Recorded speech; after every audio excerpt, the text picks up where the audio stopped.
Bom, irmãos, o texto é também o texto da pregação hoje.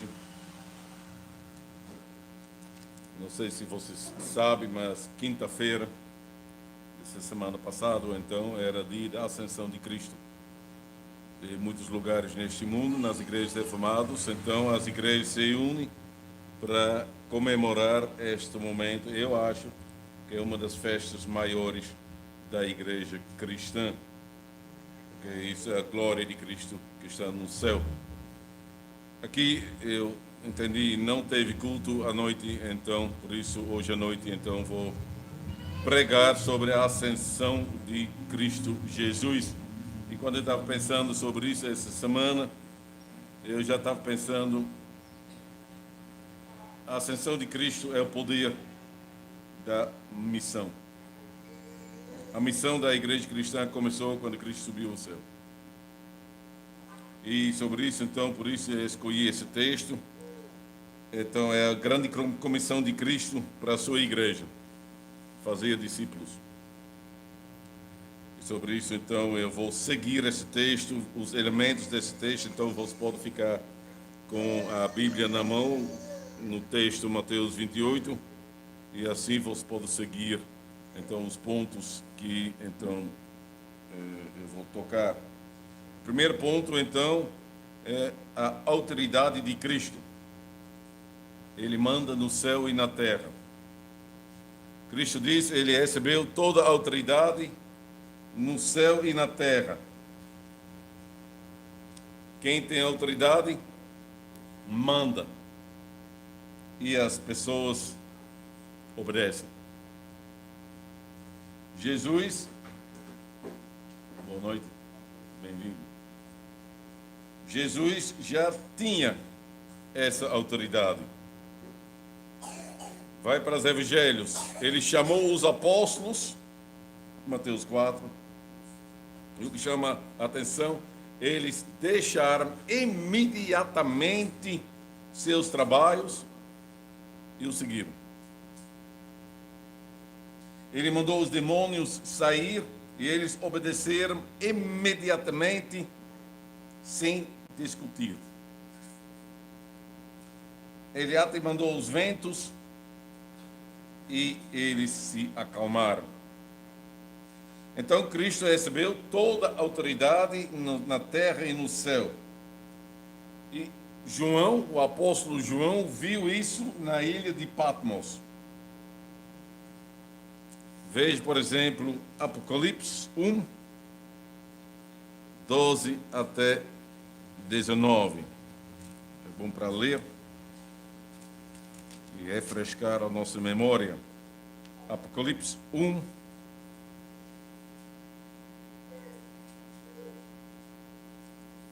12 até 19.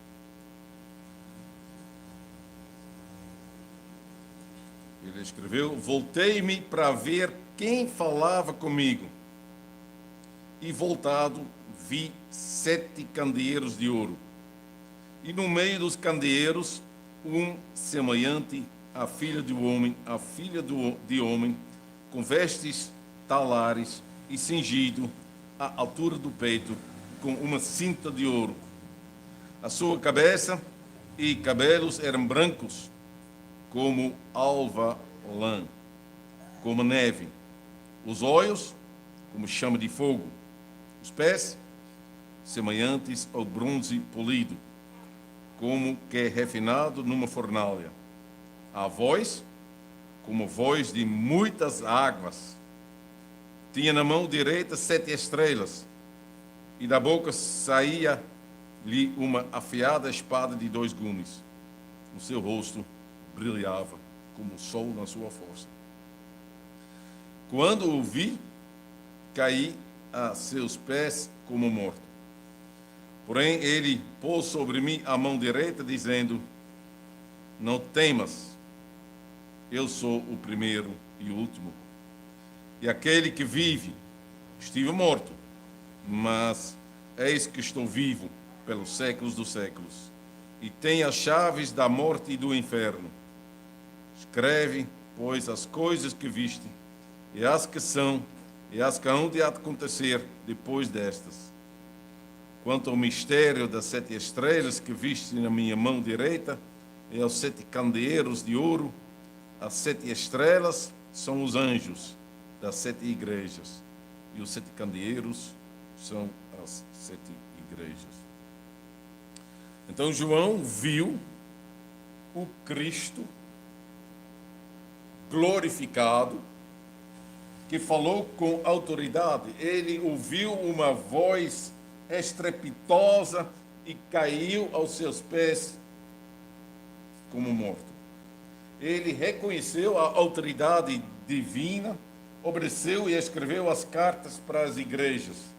As cartas foram cartas de Cristo, que também vêm com autoridade.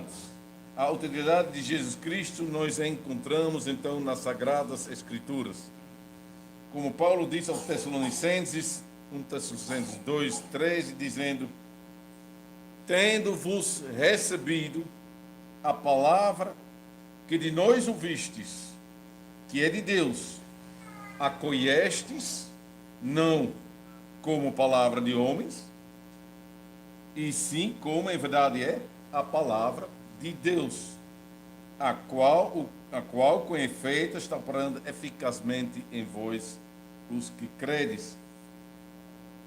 E tem outro texto, eu acho que é 2 Timóteos 3, 14, falando sobre a Escritura. A palavra de Deus está dizendo: toda a Escritura é inspirada por Deus e útil para o ensino, para a repreensão, para a correção, para a educação na justiça, a fim de que o homem de Deus seja perfeito e perfeitamente habilitado para toda boa obra. Então, Cristo fala, Cristo manda. Ele mandou o seu Espírito sobre a igreja no dia de Pentecostes. Ele mandou os apóstolos pregar, e eles foram até os confins da terra, porque Cristo os mandou sair, pregar, fazer discípulos, plantar igrejas. Isso nos leva ao segundo ponto: o alvo de Cristo. O alvo de Cristo, o nosso texto diz, é o mundo. Ele quer ter discípulos em todas as nações. Esse é o alvo do governo dele: restaurar o reino de Deus de acordo com a vontade de Deus. Lembra-se que Jesus disse em João 3,16. Porque Deus amou o mundo,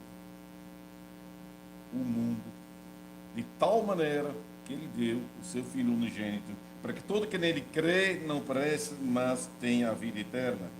Deus criou o mundo, se afastou do mundo depois da queda e da rebelião de Adão, mas ele nunca esqueceu o mundo.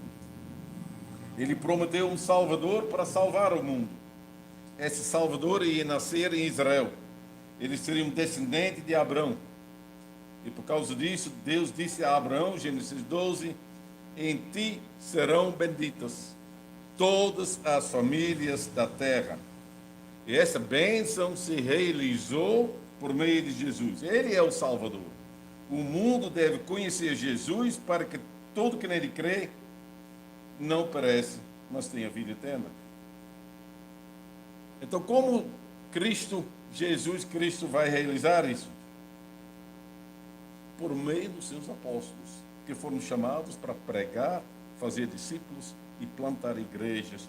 Por meio das suas igrejas, os candelabros, em Apocalipse, os candelabros que espalham a luz de Cristo.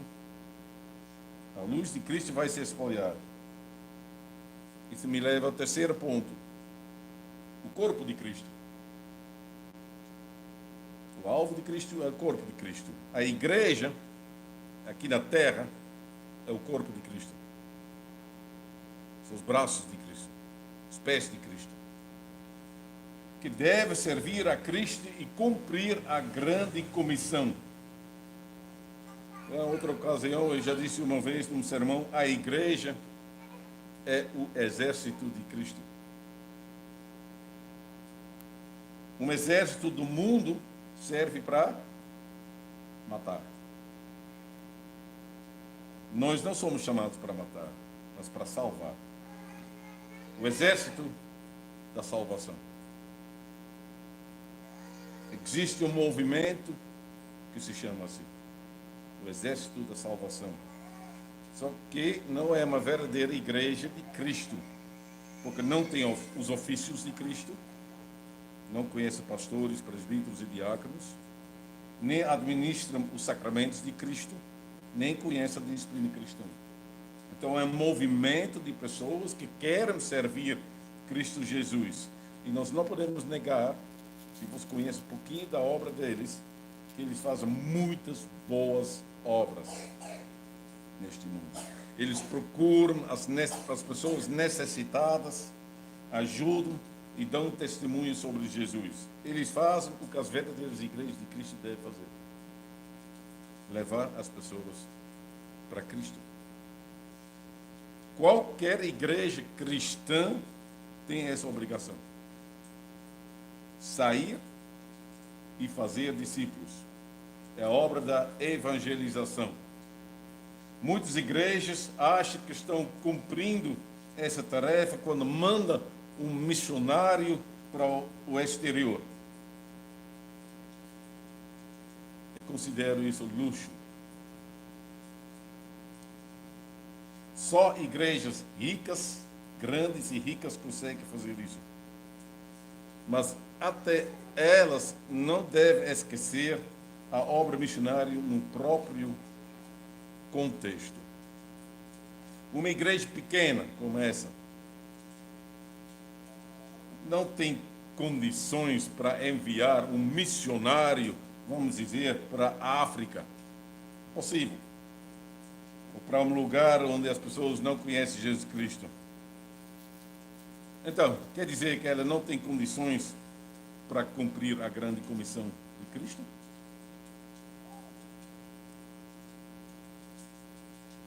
Claro que sim. Ela tem condições para cumprir esse trabalho no contexto dela, no contexto aqui. Ela tem a obrigação de fazer isso.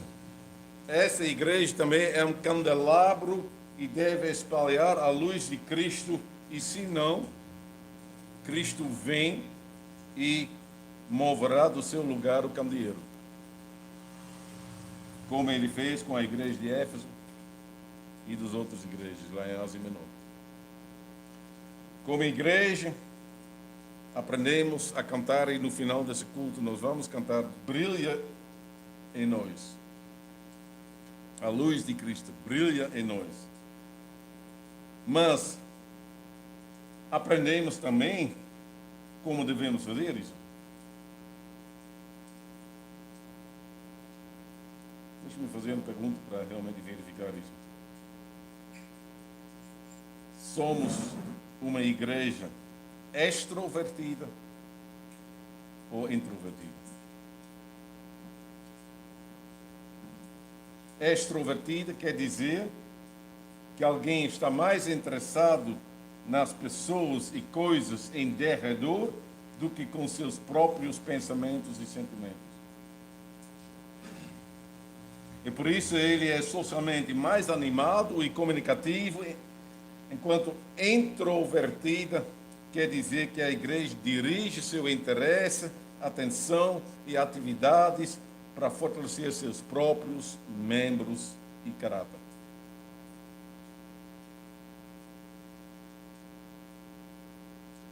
Não faz muito tempo, acho que faz 10 dias, que houve uma conferência sobre a missão das igrejas reformadas aqui no Brasil. E quando eu penso nesse trabalho, já durante a conferência ficou claro que essa obra é bem fraca.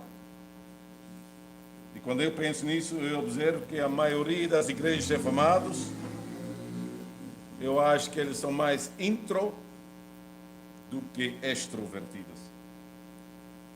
Elas são bem organizadas, boas pregações, muita atenção à obra pastoral, muita atenção ao ensino por meio das escolas e aulas de catequese, um bom serviço diaconal, mas tudo serve para os membros e os seus filhos. Tudo é direcionado para dentro. Nós não somos muito extrovertidos. Das 3 partes da grande comissão, sair e evangelizar, batizar e ensinar, a primeira parte é a mais fraca. O crescimento de muitas igrejas reformadas vem de dentro e não de fora.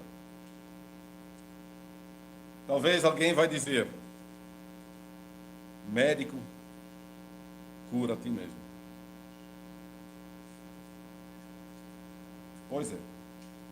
Meditando sobre essas coisas, eu reconheço que eu fui criado, até no seminário, para ser introvertido. Cuidar da igreja, pastorear o rebanho, ensinar as crianças pela catequese, pregar o evangelho, administrar os sacramentos, treinar oficiais e fortalecer a confederação. Foi esse o meu mandato para vir para o Brasil. Tudo isso é necessário. Não pode faltar. Porém, é um trabalho introvertido. Precisamos disso, mas precisamos também ser extrovertidos. Sair e fazer discípulos. Isso faz parte do nosso mandato. Procurar as pessoas que ainda não são discípulos de Cristo. Não tirar as pessoas das outras igrejas cristãs. Mas procurar as pessoas que não são membros de uma igreja cristã e chamá-las para Cristo. Isso me leva ao 4º ponto, o batismo de Cristo. Cristo fala sobre o batismo. O batismo de Cristo, nós sabemos, é a marca de Cristo, que as pessoas recebem quando se convertem. É a marca da regeneração, a lavagem dos pecados. Eu ia dizer a troca de camisa. Quem é batizado recebe a marca de Cristo porque ele quer mudar a sua vida, vestir a camisa de Jesus Cristo e viver uma vida cristã. E por meio da lavagem pela água, ele entra no quartel de Cristo, que é a igreja, para ser treinado. Por isso se fala aqui em Mateus 28, em primeiro lugar, sobre o batismo e em segundo lugar, sobre o ensino de Cristo. O 5º ponto, o ensino de Cristo. Cristo disse: e batizo-os, ensinando-os a guardar todas as coisas que vos tenho ordenado. O que Jesus queria dizer com isso? O que Cristo ordenou? Tem muitas coisas que Cristo ordenou. Mas, em primeiro lugar, eu ia dizer tudo o que Jesus disse no Sermão do Monte. Mateus 5 até 7. Por quê? Por que isso em primeiro lugar? Porque eu tenho a impressão que eles estão aí no mesmo lugar. Em Mateus 28, 16, está dizendo: seguirmos 11 discípulos para Galileia, para o monte que Jesus lhe designara. Aquele monte foi o lugar onde os discípulos foram treinados e receberam o ensino de Jesus, dizendo: vós sois o sal da terra. Vós sois a luz do mundo. Cristo, então, escolheu esse lugar que significava muito no treinamento dos discípulos. E agora eles têm que se lembrar desse ensino e ensinar aos outros que querem seguir Jesus. Tudo isso em primeiro lugar. Mas em segundo lugar, eles têm que se lembrar das outras coisas que Jesus ordenou. Jesus ordenou a pregar, a ensinar, administrar os sacramentos, batismo, santa ceia, praticar a caridade. E por causa disso também instituir os ofícios de pastor, presbíteros, diáconos. Porque esses homens serão os oficiais do exército de Cristo, que serve para treinar a congregação. Efésios 4. Por meio dos oficiais, Cristo está conosco até o fim do tempo. Ponto 6. O apoio de Cristo. Estou convosco até o fim do tempo. Nós sabemos, Cristo subiu ao céu. Mas 10 dias depois, então, próximo domingo, você vai comemorar isso. 10 dias depois, ele derramou do Espírito Santo sobre os seus discípulos. O Espírito de Cristo trabalha aqui na terra, desde aquele momento até agora. Paulo escreveu em Éfesos 4, versículo 7 até 12, ele diz: e a graça foi concedida a cada um de nós segundo a proporção do dom de Cristo. Por isso, ele diz, quando ele subiu às alturas, levou cativo o cativeiro e concedeu dons aos homens. Ora, o que quer dizer subiu, senão que também havia descido até as regiões inferiores da terra? Aquele que desceu, Jesus, é também o mesmo que subiu acima de todos os céus para encher todas as coisas. E ele mesmo concedeu uns para apóstolos, outros para profetas, outros para evangelistas e outros para pastores e mestres, com vistas ao aperfeiçoamento dos santos. São vocês, hoje de manhã, então vocês ouviram isso, para o aperfeiçoamento dos santos, para o desempenho do seu serviço, para a edificação do corpo de Cristo. Tudo serve o serviço e a edificação do corpo de Cristo, que é a igreja inteira, os membros. Ou seja, Cristo está no céu, mas ele trabalha aqui na terra por meio do Espírito Santo, que deu dons aos oficiais e aos membros. Eu vejo a obra missionária de Paulo em Atos 16. Cristo impediu Paulo para viajar para a Ásia Menor, mas o mandou para a Europa, para a Grécia. E aí Cristo abriu as portas. Veja Lídia em Filipos.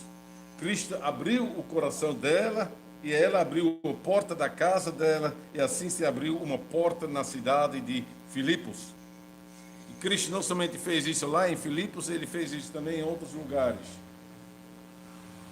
1 Coríntios 16, 9, vou mencionar 4 lugares onde Jesus fala. Em 1 Coríntios 16, 9, Paulo disse: permanecerei em Éfeso até o Pentecostes, porque se abriu para mim uma porta ampla e promissora.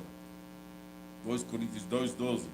Quando cheguei a Troade para pregar o Evangelho de Cristo e vi que o Senhor havia aberto uma porta, ainda assim não tive sôssego em meu espírito. Colossenses 4, 3. Ao mesmo tempo, orem também por nós para que Deus abra uma porta para a nossa mensagem, a fim de que possamos proclamar o mistério de Cristo. Apocalipse 3, 8. Eis que coloquei diante de você uma porta aberta que ninguém pode fechar. Eu sei que você tem pouca força, mas guardou a minha palavra e não negou o meu nome. Conclusão. Quem abre portas é aquele que tem a chave. Cristo tem a chave e abre portas que ninguém pode fechar. Ele abre portas e nos manda a entrar. Nós devemos estar preparados para isso. Nós devemos sair para descobrir onde se encontram as portas abertas. Devemos ser mais extrovertidos neste ano 2023. Não somente aqui, eu vejo a mesma coisa em Maceió. Eu quero me esforçar também para realmente ativar, estimular a congregação. Deus está lavrando a terra e também a terra aqui no Brasil. Eu acho que a pandemia já está atrás de nós, mas a pandemia ensinou muitas pessoas, eu acho que a sua fraqueza. O homem é nada. Qualquer coisa. Você pode. O homem não é nada, Deus é tudo. E Deus amou o mundo de tal maneira que mandou o seu Filho unigênito para que tudo que nele crê não pereça, mas tenha vida eterna. Deus mandou Cristo. Cristo nos manda, nós somos corpo de Cristo. Cristo nos manda. Vamos salvar vidas. Amém.